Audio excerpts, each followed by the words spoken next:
हिंदवी स्वराज्याचे सरसंस्थापक छत्रपती शिवरायांना मानाचा मुजरा करतो। भारतीय राज्यघटनेचे शिल्पकार भारतरत्न डॉक्टर बाबासाहेब आंबेडकर यांना मानवंदना अर्पित करतो। आज पुणे ॲग्री हॅकॅथॉन या अतिशय अभिनव कार्यक्रमाकरता पुरस्कार वितरण समारोहामध्ये मंचावर उपस्थित असलेले भारत सरकारचे कृषी मंत्री, ज्यांनी 20 वर्ष अतिशय समर्थपणे मध्य प्रदेश सारख्या राज्याची मुख्यमंत्री म्हणून सेवा केली आणि सतत 20 वर्ष मध्य प्रदेशचा कृषी विकासाचा दर हा देशामध्ये पहिल्या क्रमांकावर ठेवला, असे देशाचे कृषी मंत्री आणि आताही देशाचे कृषी मंत्री म्हणून लॅब आणि लँड यांचा समन्वय साधत संपूर्ण देशातल्या कृषी शास्त्रज्ञांना शेतीच्या बांधावर आणणारे आमचे मोठे बंधू आदरणीय शिवराज सिंह चौहानजी, आपले लोकप्रिय उपमुख्यमंत्री अजितदादा पवार, आमचे सहकारी मंत्री माननीय चंद्रकांत दादा पाटील, माननीय माणिकरावजी कोकाटे, माननीय भरत शेठ गोगावले, या कार्यक्रमामध्ये सुपर ज्युरीचं काम ज्यांनी केलं ते आपले सर्व कुलगुरू doctor Sharad Gadakh, doctor Indramani, doctor Shri SK Singh, त्याचप्रमाणे श्री विकासचंद्र रस्तोगी, कविता द्विवेदी, जितेंद्र डुडी, सूरज मांढरे, गजानन पाटील, उपस्थित सर्व सुपर ज्युरी, सर्व पार्टिसिपंट्स आणि ज्यांना आपण या ठिकाणी पुरस्कार दिला असे सर्व पुरस्कार्थी भगिनी आणि बंधूंनो, सर्वात पहिल्यांदा तर मैं आदरणीय शिवराज सिंह चौहान जी का बहुत बहुत स्वागत करता हूं और आभार भी व्यक्त करता हूं कि जब से मोदी जी के नेतृत्व में आपने इस विभाग की बागडोर संभाली है, लगातार महाराष्ट्र की ओर आपका ध्यान है और महाराष्ट्र को ज्यादा से ज्यादा क्या दिया जा सकता है ये आप कर रहे। फिर वो ग्राम विकास के माध्यम से 20 लाख घर हो या फिर EGS के माध्यम से 4,500 करोड़ रुपया हमको देने की बात हो, या फिर एग्रीकल्चर विभाग के माध्यम से अलग अलग प्रकार के इंटरवेंशंस जो आपने किए हैं, और आज भी सुबह आपने पुणे में एक कार्यक्रम किया और देश का क्लीन प्लांट इनिशिएटिव ये आज आपने पुणे में एक प्रकार से शुरू किया है। और मैं ऐसा मानता हूं कि ये बहुत महत्वपूर्ण है, क्योंकि हॉर्टिकल्चर के क्षेत्र में आज क्लीन प्लांट्स का मिलना ये बहुत जरूरी है और उसके चलते आप ये इनिशिएटिव ले रहे। तो मैं आपसे निवेदन करूंगा, क्योंकि देश की हॉर्टिकल्चर बास्केट ये महाराष्ट्र है, देश के हॉर्टिकल्चर के उत्पादन में और देश के हॉर्टिकल्चर के एक्सपोर्ट में सबसे बड़ा काम महाराष्ट्र करता है। इसलिए इस क्लीन प्लांट इनिशिएटिव के आप जो सेंटर्स तैयार करेंगे उसमें से ज्यादा सेंटर्स या आप महाराष्ट्र को दे, ऐसा मैं आपसे निवेदन यहां पर करता हूं। मी आज आपल्या पुण्याचे जिल्हाधिकारी श्री डुडी आणि आपला कृषी विभाग यांचं मनापासून अभिनंदन करतो की ॲग्रीकल्चर हॅकॅथॉन ही एक अतिशय उत्तम संकल्पना या ठिकाणी मांडली। आज आपण पाहतोय कृषीचं क्षेत्र असं आहे की ज्या क्षेत्राला सर्वात जास्त तंत्रज्ञानाची आवश्यकता आहे। वातावरणाच्या बदलामुळे सातत्याने उत्पादन खर्चात वाढ होते आहे। वातावरणाच्या बदलामुळे शेतमालावर त्याचा परिणाम होतोय, त्यामुळे उत्पादकतेवर त्याचा परिणाम होतोय। एकीकडे उत्पादन खर्च वाढणं आणि दुसरीकडे हवामानामुळे उत्पादकता कमी अधिक होणं याचा एक प्रचंड फटका हा आमच्या संपूर्ण कृषीच्या क्षेत्राला पडतोय. आणि त्यासोबत आपल्याला हे देखील लक्षात येत आहे की आज कृषीच्या क्षेत्रामध्ये जरी आपण असं म्हटलं की आमच्या राज्याचे 45% लोक रोजगाराकरता कृषीवर अवलंबून आहेत, हे जरी सत्य असलं तरी देखील कुठल्याही शेतकऱ्याला आपण विचारलं तर तो म्हणतो की आज सगळ्यात कमतरता शेतमजुरांची आहे. शेतमजूर आम्हाला मिळत नाही, किंवा मिळाले तरी आम्हाला जो काही उत्पादन खर्च आहे त्याच्यामध्ये आम्हाला त्यांना जे काही रोजी द्यावी लागते ती परवडत नाही. आणि म्हणून अशा सगळ्या परिस्थितीतनं जर शेतकऱ्याला बाहेर काढायचं असेल, त्याचं उत्पादन खर्च कमी करायचा असेल, त्याची उत्पादकता वाढवायची असेल, त्याला मार्केटशी जोडायचं असेल, तर त्याच्यावर उपाय तंत्रज्ञानच आहे. आणि म्हणून अशा प्रकारचे वेगवेगळे तंत्रज्ञान जे विकसित करण्यात आलेले आहेत त्यांची स्पर्धा आज या ठिकाणी आपण भरवली. आणि नुसती स्पर्धा भरून आपण थांबत नाही आहोत, तर यातले ज्या लोकांना या ठिकाणी पुरस्कार दिलेला आहे त्यांचं इन्क्युबेशन करणं आणि त्यांना एका सक्सेसफुल स्टार्टअप मध्ये परिवर्तित करणं, हे देखील या हॅकेथॉनचा पुढचा टप्पा असणार आहे. हे केवळ संशोधकापुरतं त्या ठिकाणी न राहता ते तंत्रज्ञान शेतीपर्यंत, बांधापर्यंत, शेतकऱ्यांपर्यंत पोचलं पाहिजे, अशा प्रकारची त्याची स्केलेबिलिटी, त्याचं स्टँडर्डायझेशन करायचं, हा देखील या माध्यमातून प्रयत्न आहे. आणि म्हणून आज जे वेगवेगळे क्षेत्र आहेत त्या क्षेत्रांमध्ये जे काही स्टार्टअप या ठिकाणी आले, मग कृत्रिम बुद्धिमत्तेच्या क्षेत्रातली स्टार्टअप्स आहेत. आज शेतीचं क्षेत्र कृत्रिम बुद्धिमत्तेमुळे मोठ्या प्रमाणात परिवर्तित होत आहे.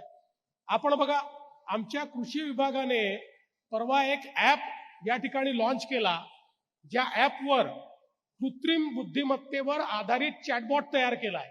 म्हणजे काय, तर आपल्या शेतकऱ्याला जो प्रश्न असेल, कुठलाही प्रश्न असू द्या, तो प्रश्न त्यांनी त्या चॅटबॉटमध्ये टाकला, विचारला, मराठीत विचारला, तर त्या प्रश्नाचं त्याला उत्तर मिळेल.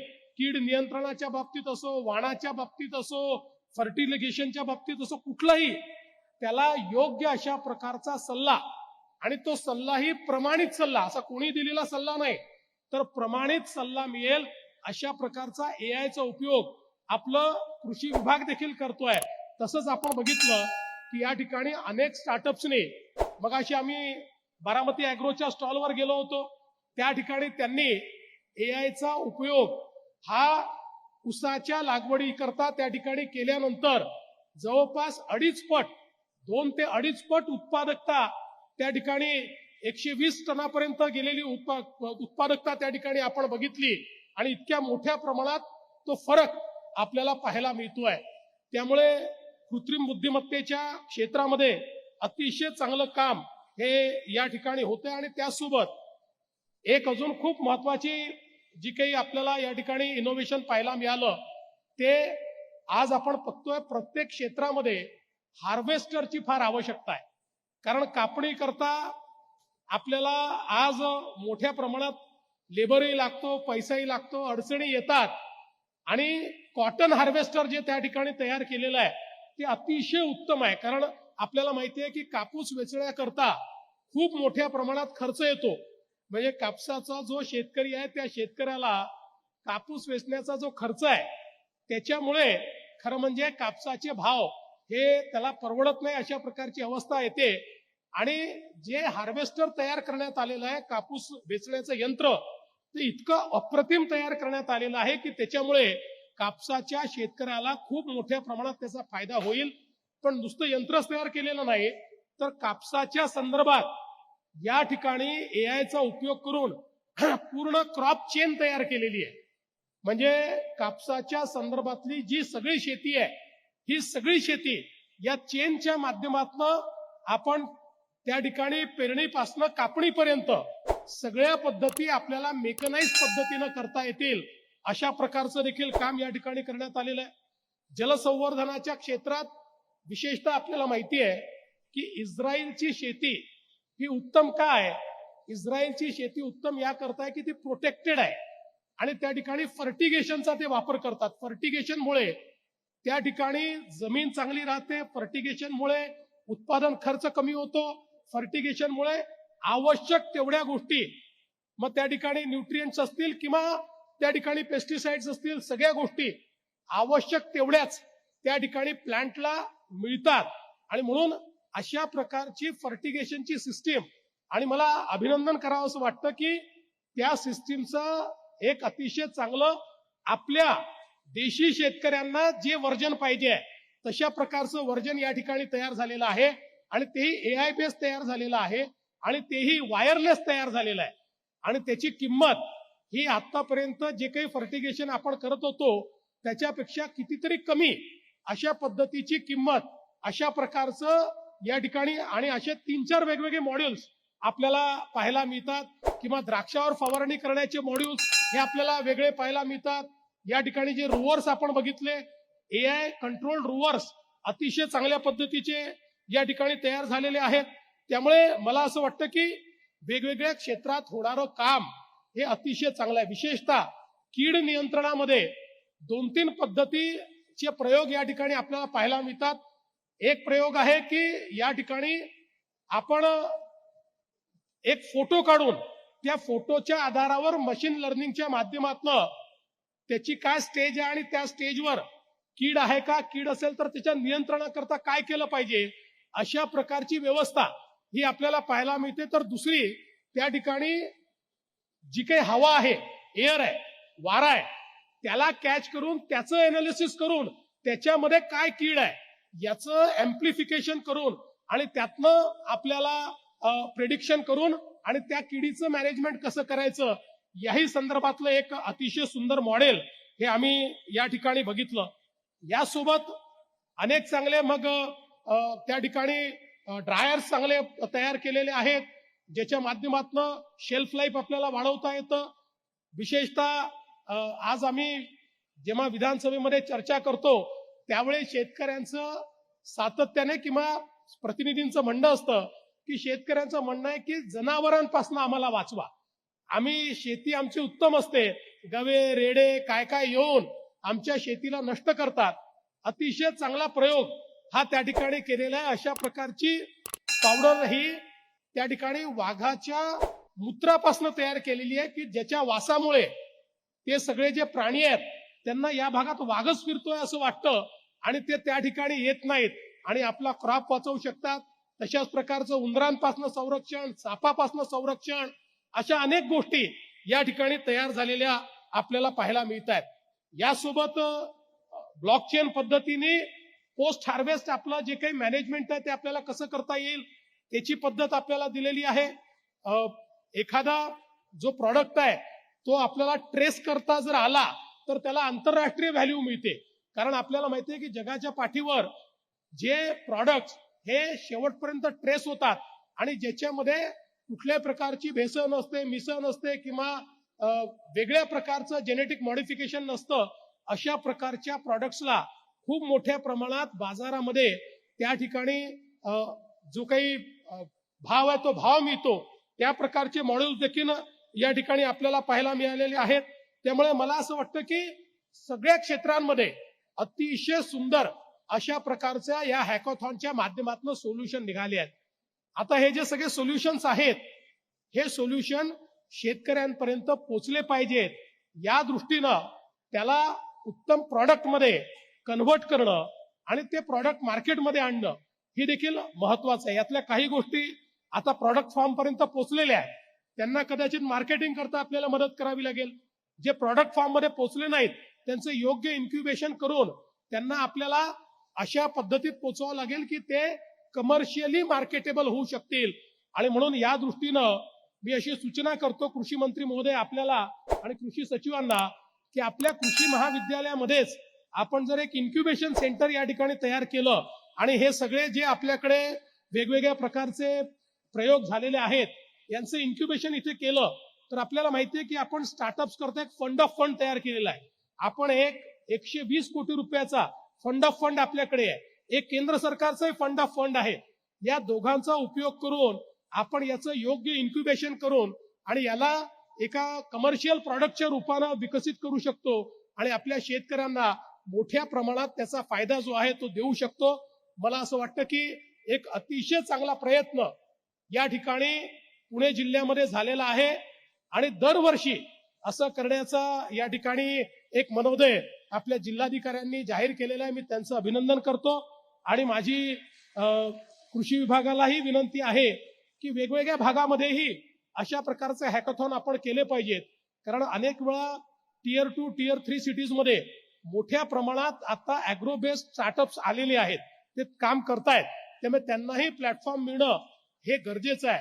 आज आपण जर बघितलं तर देशामधले जे काही स्टार्टअप्स आहेत त्या स्टार्टअप्समध्ये जवळपास 30-32% स्टार्टअप्स हे ऍग्रिकल्चर बेस्ड आहे आणि ऍग्री बेस्ड स्टार्टअप्समध्ये सर्वात जास्त स्टार्टअप हे महाराष्ट्रातले आहेत. त्याच्यामुळे महाराष्ट्र याच्यामध्ये लीड करतोय. आपण जर हे रिव्होल्युशन, ही क्रांती अशाच प्रकारे पुढे नेली तर शेती क्षेत्रातले प्रश्न दूर करून आपण निश्चितपणे शेतीला त्या ठिकाणी उत्पादन खर्च कमी करून उत्पादकता वाढवून शेतकऱ्याच्या फायद्याची शेती अशा प्रकारचा एक चांगला मार्ग त्यातनं काढू शकतो. मी पुन्हा एकदा खरं म्हणजे आता आमचे कृषी मंत्री मला असं म्हणत होते की क्रॉप कव्हर फार गरजेचं आहे. विशेषतः भाज्या असतील, फळं असतील, या संदर्भात वातावरणातला बदल, अवकाळी पाऊस, गारपीट याच्यामुळे आणि विशेषतः ते नाशिकमध्ये येतात, द्राक्षामध्ये तर आपण दरवेळेस अशा प्रकारचे प्रश्न त्या ठिकाणी बघतो आणि म्हणून आपण नक्कीच माननीय केंद्रीय मंत्री महोदयांसोबत देखील चर्चा करू आणि केंद्र सरकार आणि राज्य सरकार मिळून क्रॉप कव्हरच्या संदर्भात जर आपल्याला एखादी स्कीम आणता आली जी आपला मनोदय आहे तर नक्की त्या संदर्भातला विचार आपण करू, जेणेकरून आमच्या शेतकऱ्यांना मोठ्या प्रमाणात आपल्याला प्रोटेक्शन देता येईल. मी पुन्हा एकदा आपल्या सगळ्यांचं अतिशय मनपूर्वक अभिनंदन करतो. ज्यांनी या ठिकाणी पार्टिसिपेट केलं त्यांचं सगळ्यांचं अभिनंदन करतो आणि मला अपेक्षा आहे की आज शेवटचा दिवस याचा आहे, पण आवश्यकता असेल तर एखाद दिवस वाढवून आसपासच्या सगळ्या शेतकऱ्यांना बोलवून त्यांना देखील हे दाखवलं पाहिजे. शेती क्षेत्रातले बदल खरं त्यांच्या कामाचे आहेत, त्यामुळे त्यांना जर आपण हे दाखवलं तर निश्चितपणे त्याचा मोठा फायदा होईल. मी पुन्हा एकदा सर्व विजेत्यांचं अभिनंदन करतो, सर्व सहभागी जे आहेत त्यांचंही अभिनंदन करतो आणि या चांगल्या कार्यक्रमात आम्हाला निमंत्रित केल्याबद्दल आभार मानून माझे 2 शब्द संपवतो. धन्यवाद. जय हिंद, जय महाराष्ट्र.